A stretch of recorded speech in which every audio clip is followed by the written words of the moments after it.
And the people of the land took Jehoahaz, son of Josiah, and made him king in Jerusalem in place of his father. Jehoahaz was 23 years old when he became king, and he reigned in Jerusalem 3 months. The king of Egypt dethroned him in Jerusalem and imposed on Judah a levy of 100 talents of silver and a talent of gold.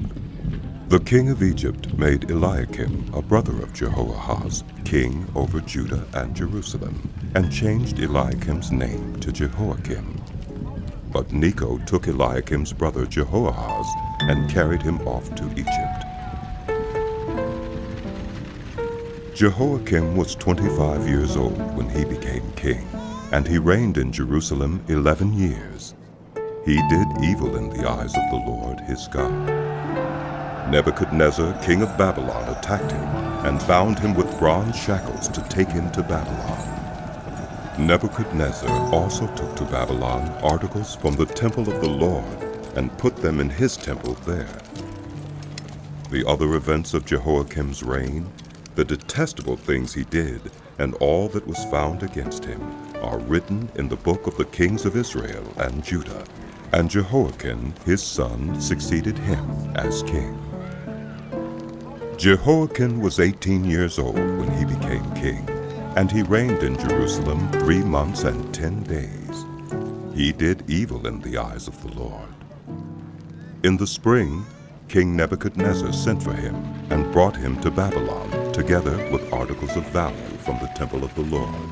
And he made Jehoiakim's uncle, Zedekiah, king over Judah and Jerusalem. Zedekiah was 21 years old when he became king, and he reigned in Jerusalem 11 years. He did evil in the eyes of the Lord his God, and did not humble himself before Jeremiah the prophet, who spoke the word of the Lord. He also rebelled against King Nebuchadnezzar, who had made him take an oath in God's name. He became stiff-necked and hardened his heart, and would not turn to the Lord, the God of Israel. Furthermore, all the leaders of the priests and the people became more and more unfaithful, following all the detestable practices of the nations and defiling the temple of the Lord, which he had consecrated in Jerusalem. The Lord, the God of their ancestors, sent word to them through his messengers again and again, because he had pity on his people and on his dwelling place. But they mocked God's messengers, despised his words, and scoffed at his prophets until the wrath of the Lord was aroused against his people, and there was no remedy.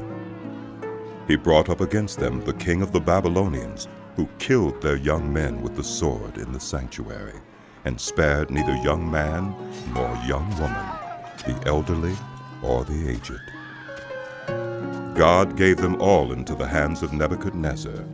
He carried to Babylon all the articles from the temple of God, both large and small, and the treasures of the Lord's temple, and the treasures of the king and his officials. They set fire to God's temple and broke down the wall of Jerusalem.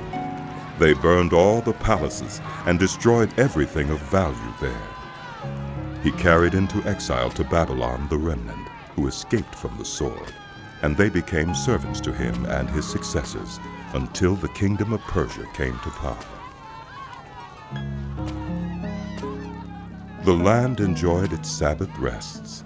All the time of its desolation it rested until the 70 years were completed in fulfillment of the word of the Lord spoken by Jeremiah. In the first year of Cyrus, king of Persia, in order to fulfill the word of the Lord spoken by Jeremiah, the Lord moved the heart of Cyrus, king of Persia, to make a proclamation throughout his realm, and also to put it in writing. This is what Cyrus, king of Persia, says. The Lord, the God of heaven, has given me all the kingdoms of the earth, and he has appointed me to build a temple for him at Jerusalem in Judah. Any of his people among you, may the Lord their God be with them, and let them go up.